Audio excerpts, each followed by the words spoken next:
Party के मुखिया केवल एक परिवार से हो सकते, सपा के मुखिया एक परिवार से हो सकते। फिर दूसरा है इसमें पैसा धन लूट लो अलायंस। एक पार्टी में तो एक नेता 4-4 बार कन्विक्ट हो चुके हैं चारा घोटाले में। तो पारिवारिक दलों का अलायंस, पैसा धन लूटने वालों का अलायंस, और तीसरा है पूरी तरह से डिस्टर्ब्ड अलायंस। ये पूरा डिस्टर्ब्ड अलायंस है। एनसीपी के आने से पहले ही बताइए ना, आम आदमी पार्टी कांग्रेस को गाली देती है, एक सवाल है, कांग्रेस पार्टी टीएमसी को देती है, कांग्रेस लेफ्ट को देती है, और इस प्रकार से ये घटनाक्रम चलता है। तो ऐसे भी देखिए कि राहुल गांधी का अयोग्य हो जाना गठबंधन में फेविकोल का काम करेगा। असल वजह ये थी कि उनको चेहरे की वजह से थोड़ी दिक्कतें थी।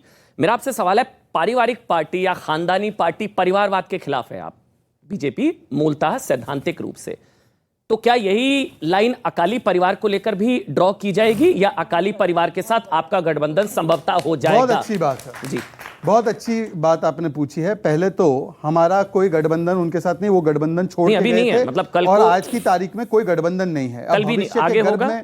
भविष्य के गर्भ में क्या रखा है मैं तो भविष्यवाणी नहीं कर सकता, पर हाँ मैं ये जरूर कह सकता हूं कि अमन चोपड़ा जी का अगर सुपुत्र मीडिया में आना चाहता है तो वो जरूर मीडिया में आ सकता है। पर यदि CNN न्यूज़ 18 चैनल ये कह दे कि अमन के बाद उसका सुपुत्र ही एंकरिंग करेगा तो ये परिवारवाद होता है। परिवार का कोई सदस्य पार्टी में हो उसको संवैधानिक तरीके से रोका नहीं जा सकता, पॉलिटिक्स में उसको संवैधानिक तरीके से रोका नहीं जा सकता। हाँ, पर 9th फेल को आप केवल राष्ट्रीय अध्यक्ष बना दे अपना, 9th फेल को सीएम और डिप्टी सीएम बना दे अपना, तो मुझे लगता है यह परिवारवाद होता है। अन्यथा मुझे बता दीजिए कि यहां पर योग्य लोग बैठे हैं, क्या ये अपनी अपनी पार्टी के अध्यक्ष बन सकते हैं? कतई नहीं बन सकते। ठीक है आचार्य प्रमोद कृष्ण, लेकिन एक और सवाल बस शहजाद, क्योंकि अब जिक्र हो ही गया है, तो जैसे अब्दुल्ला परिवार, पवार परिवार, यादव परिवार, गांधी परिवार, केसीआर परिवार, करुणानिधि परिवार, अकाली परिवार उसमें आता है या नहीं आता है? बस ये बता दीजिए। देखिए, जो भी व्यक्ति पार्टी को परिवार समझे ये तो ठीक है, पर यदि परिवार ही पार्टी में सीमित हो जाए और तब्दील हो जाए और सिद्धांत केंद्रित हटकर संतान केंद्रित बन जाए, तो आप देख सकते हैं जैसे ही उद्धव सेना संतान केंद्रित हुई तो उसका अस्तित्व खत्म हो गया। जैसे ही एनसीपी संतान केंद्रित हुई तो उसका अस्तित्व खत्म हो गया। जो भी संतान केंद्रित होगा, सिद्धांत केंद्रित नहीं होगा, उसका अस्तित्व इसी प्रकार से समाप्त होगा। पार्टी अलग और परिवार अलग हो जाएगा। तो क्या अकाली उस लिस्ट में आती है? वो तो अकाली के दल के प्रवक्ता बताएंगे। अकाली दल का व्याख्यान या अकाली दल की परिभाषा या अकाली दल किस प्रकार से चलना चाहती है, सिद्धांतों पर या संतानों पर, वो तो अकाली का प्रवक्ता बोलेगा। हाँ, पर मैं एक चीज बोल सकता हूं। एक मिनट मुझे भी बोलने दीजिए ना, आप तो एकदम एक मिनट, बाकियों के लिए तो उनसे उन्होंने नहीं बोला, आपने बोला, बाकी सारे परिवारवादी। हाँ, क्योंकि वो हमारे सामने लड़ रहे हैं। अकाली जो है वो क्या उस लिस्ट में आती है? बस इतना, हाँ या ना? हाँ, मैं आपको सिर्फ इतना बता देता हूं कि जो भी सिद्धांतों से हटकर, अरे वो समझ गया मैं शहजाद भाई, मैं समझ गया। हाँ। उस लिस्ट में क्या अकाली आती है? इसकी परिभाषा मैं कैसे आपको बताऊं? जब आपने केसीआर की परिभाषा कर दी, यादव की परिवार की कर दी, गांधी परिवार की कर दी, करुणानिधि परिवार, सबकी करी शहजाद, तो क्या अकाली परिवार उस लिस्ट में आता है, हाँ या ना? मुझे लगता है कि जो भी अपने मूल सिद्धांतों से हटकर, और वो मैं नहीं फैसला करूंगा। देखिए मैं आपको क्यों, देखिए मैंने जो आपको 2 केसेस बताए उसमें उनकी पार्टी के लोगों ने कहा है, एकनाथ शिंदे जी ने कहा है और यहां पर अजीत पवार ने कहा है। पर मैं एक चीज बताना चाहता हूं, कॉन्फिडेंस क्या होता है। पृथ्वीराज चव्हाण जी ने कल व्याख्या की है कि एनसीपी इसीलिए इस प्रकार से उसका घटनाक्रम हुआ है क्योंकि शरद पवार जी ने पुत्री मोह में अपनी पार्टी गवा दी। अब इसको बोलते हैं, उन्होंने बोला कि मैं पेट से पैदा नहीं हुआ, तो जो बार-बार सत्ता से बाहर हो रहे हैं। आचार्य प्रमोद कृष्ण, जो अभी शहजाद ने सवाल उठाया, मैं उसी को आगे बढ़ाता हूं, शायद आपको सवाल अच्छा भी लगेगा। राहुल गांधी की सदस्यता पर ग्रहण अब लगेगा, अब आएंगी बहन प्रियंका वाड्रा जी। देखिए अमन जी, सवाल अच्छा सवाल पूछा, मुस्कुरा सवाल ये नहीं है कि किस पर ग्रहण लगेगा, किसका ग्रहण हटेगा। सवाल ये है कि राहुल गांधी से प्रॉब्लम क्या है।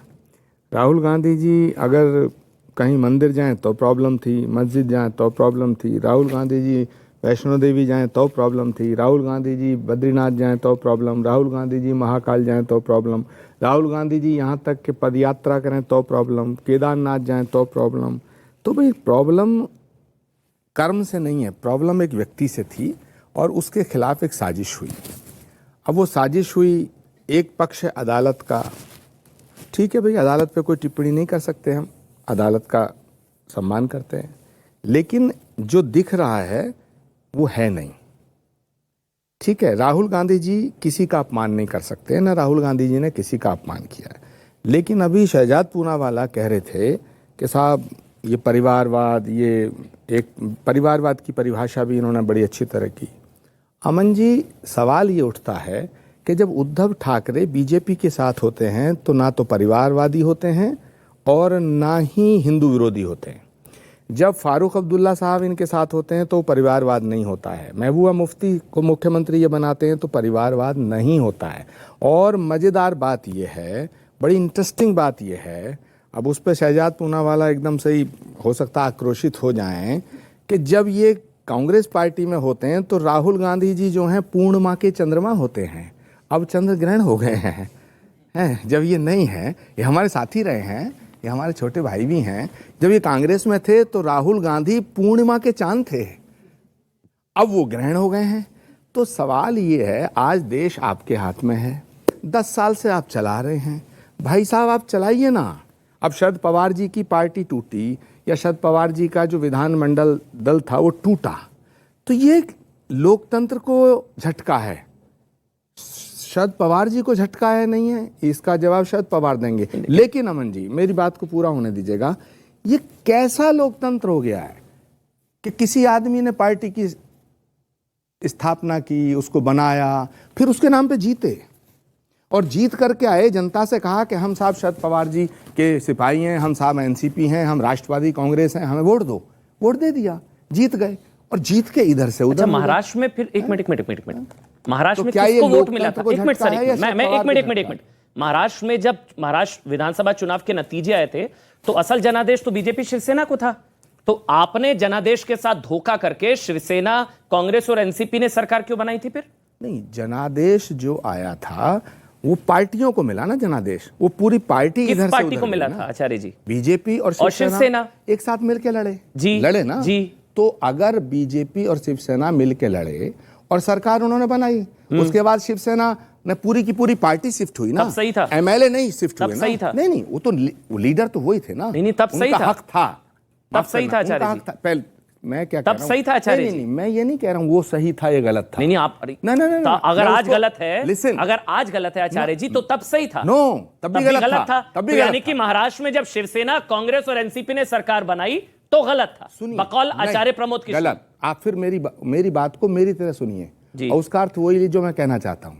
यदि कोई एमएलए एमपी अपनी पार्टी से चुनकर आता है तो उसमें सिर्फ उसका रोल नहीं होता है, उसकी पार्टी के निशान का होता है, उसकी पार्टी के नेता का होता है, उसकी पार्टी की विचारधारा का होता है। अब जनता उसे वोट जो देती है, पहले पूरा होने दीजिएगा। इतना परेशान क्यों हो रहे हो भाई? जी नहीं, आप उनको राहुल जी को बोलने का मौका दिया, मुझे भी दीजिएगा। तो परेशान होने वाली बात तो है ना भाई। अरे भाई, आप खुश होंगे क्योंकि प्रियंका जी का रास्ता साफ हो गया है, मैं तो खुश नहीं हूं ना सर। अच्छा, आप का निशाना एक राहुल गांधी, दूसरा मैं। नहीं, मैं तो आपके स्वागत में आज मैंने बोला आप खुश होंगे। मैंने तो बोला राहुल गांधी जी अगर अयोग्य अभी भी हैं तो ये खुश होने वाली बात तो है नहीं आचार्य जी। आपके लिए होगी क्योंकि प्रियंका जी का रास्ता साफ हो गया। नहीं, बिल्कुल भी ऐसी बात नहीं है। राहुल गांधी जी की सदस्यता रद्द हुई। राहुल गांधी जी ने एक पहले ऐसे नेता राहुल गांधी हैं जिन्होंने 2019 का जब चुनाव हारा तो कांग्रेस की अध्यक्षता को छोड़ा, इस्तीफा नहीं मांगा, उन्होंने छोड़ा, नैतिक मूल्यों का निर्वहन करते हुए छोड़ा। कितने चुनाव हरवाने के बाद छोड़ा अमन चोपड़ा जी, कितने चुनाव हरवाने के बाद सर? ये 43।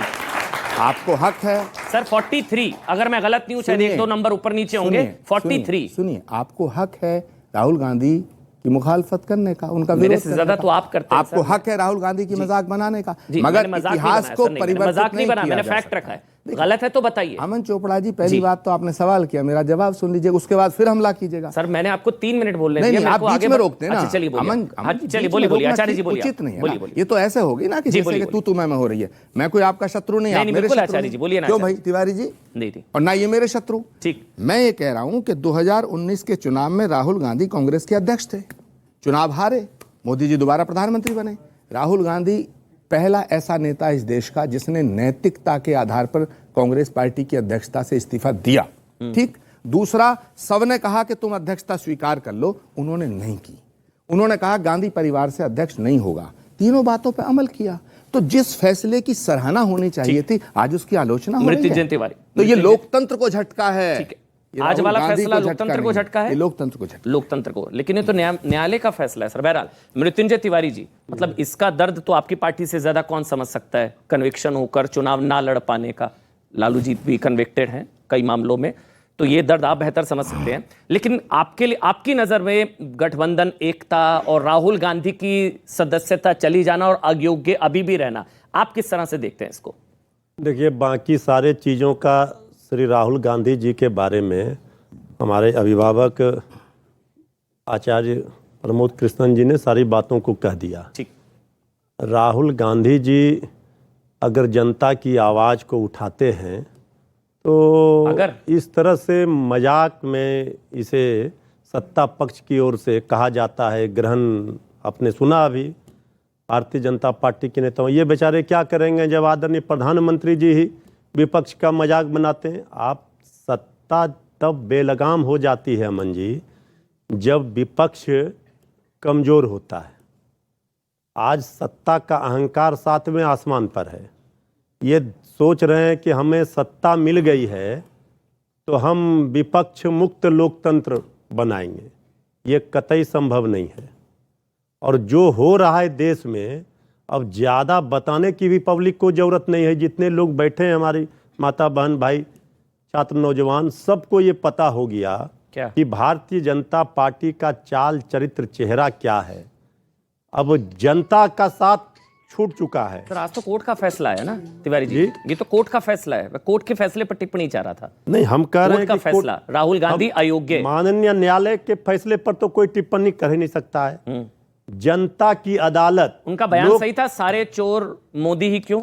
देखिए, लोकतंत्र में बयान सही था सर। हम तो कह रहे हैं कि जो बयान राहुल गांधी जी ने दिए, उससे ज्यादा और मर्यादित बयान भारतीय जनता पार्टी के नेताओं के द्वारा मतलब दिए राहुल गए। गांधी का बयान अमर्यादित था, उससे ज्यादा इन्होंने दिए होंगे, लेकिन राहुल जी का बयान अमर्यादित हम था। क्या कह रहे हैं कि उन्होंने जो कहा उससे ज्यादा बातें और मर्यादित तरीके से राहुल गांधी जी के परिवार को, लालू जी के परिवार को इतनी गालियां दी गई है। तिवारी जी, एक सवाल मैं सीधा सा ले रहा हूं। आपने बहुत अच्छी बात करी कि राहुल गांधी जी से ज्यादा अमर्यादित टिप्पणियां बीजेपी वालों ने करी, सबने करी, ठीक है, मैंने मान लिया। उनसे ज्यादा अमर्यादित, मतलब राहुल गांधी जी का बयान अमर्यादित तो था, कम से कम ये आप मान रहे हैं। ये हम क्या कह रहे हैं? यही तो कह रहे हैं। जब माननीय न्यायालय के द्वारा जी कोई किसी भी विषय पर कोई फैसला दे दिया गया है, उस पर टिप्पणी करने का हमारा कोई हक नहीं बनता है। लेकिन हम जनता, सर बयान पर कह रहा हूं तिवारी जी, हम जनता की अदालत, बयान सारे चोर ही मोदी क्यों, बयान अमर्यादित था या ना? हम कह रहे हैं कि जिस परिवार को, राहुल गांधी जी के परिवार को, उनकी दादी हो, उनके पिताजी हो, जो कुर्बानी उन्होंने दी है देश के लिए, जो सेवा उस परिवार ने किया है, ये न कोई भुला सकता न मिटा सकता। लेकिन आज नए नए भाजपाई 9 वर्षों में सत्ता में इस तरह से मतवाला हो गए हैं कि उस पूरे परिवार की कुर्बानी को भूल गए, योगदान को भूल गए और उनको गाली देने का काम कर रहे हैं। तो उससे जनता को कोई अब फर्क नहीं पड़ता। बीजेपी के लिए सेटबैक होगा brand Modi versus brand Rahul अब ना हो पाना। अभी के हिसाब से हो सकता है सुप्रीम कोर्ट में जो है सजा पर रोक लग जाए, संभवतः सदस्यता वापस आ जाए, लेकिन ब्रांड मोदी बनाम ब्रांड राहुल जो बीजेपी कोशिश कर रही है, 24 को चुनाव हो जाए, मोदी की सदस्य, राहुल गांधी की सदस्यता ना वापस आना, ये बीजेपी के लिए झटका है और ऑपोजिशन के लिए झटका है। आपकी नजर में किस तरह से देखते हैं इस फैसले को? शुभ रास्ता। ये मुझे नहीं लगता कि किसी के लिए भी झटका है, क्योंकि राहुल गांधी हो संसद में या नहीं हो, ऐसे भी संसद में थे तो संसद में कोई बहुत बड़ी पॉलिसी डिस्कशन कर रहे हों, अपने कॉन्स्टिट्यूएंसी के मुद्दे उठा रहे हो, ऐसा तो किया नहीं उन्होंने। जी जी जी जी ये सब ऑर्डिनेंस फाड़ना, ये सारी चीज़ों के लिए भले ही राहुल गांधी जाने जाते हो, लेकिन संसद में हम आप लोगों ने जो वोट देकर उनको संसद भेजा, वो काम तो राहुल गांधी ने नहीं किया। उसके अलावा की जो भी उनकी अब मैं नौटंकी शब्द नहीं कहूंगी, लेकिन उसके अलावा जो भी पाराफर्नेलिया होता है पॉलिटिक्स में, पद यात्रा करना और कुछ भी, ये तो वो पहले भी, तो सदस्यता खत्म होने के बाद भी कर रहे थे, वो करते रहेंगे। वो इंटरनेशनल मंचों पर जाकर के अलग अलग तरीके से भारत को बदनाम करते रहेंगे, वो एंटी नेशनल पैस्टर्स से मिलते रहेंगे। तो जो फायदा बीजेपी को होता है राहुल गांधी के इस बचकानी हरकतों से, इन बचकानी हरकतों से, वो बीजेपी को होगा। कांग्रेस को यह सोचना है कि राहुल गांधी को कितना फ्रंट फुट पे खेलने देना है। जो बात अभी मृत्युंजय जी ने कही, मैं 1000 वैचारिकी से इनके असहमत रहती हूँ, लेकिन ये ठीक कहा उन्होंने। अमर्यादित बयान देना राहुल गांधी जी की आज की आदत नहीं है, वो कई वर्षों से ऐसा करते आ रहे हैं। वो शायद ये गलत व्याख्या मत कीजिए, हमने ये नहीं कहा है। राहुल गांधी का बयान सही था या गलत था मृत्युंजय जी? हम बस इतना बताइए, जब सही या वो गलत? मामला देखिए, जब वो नहीं, नहीं, मामला उसमें आप- न्यायालय में है देखिए ना, और ये न्यायालय का फैसला है, मृत्युंजय अब जी- एक बयान पर अगर हम हजारों बयान देंगे, क्या सर, अब नहीं कहा न्यायालय गया में उस भी- परिवार को? तिवारी जी वैसे न्यायालय में भी कन्विक्शन हुआ, 2 साल की सजा हुई है।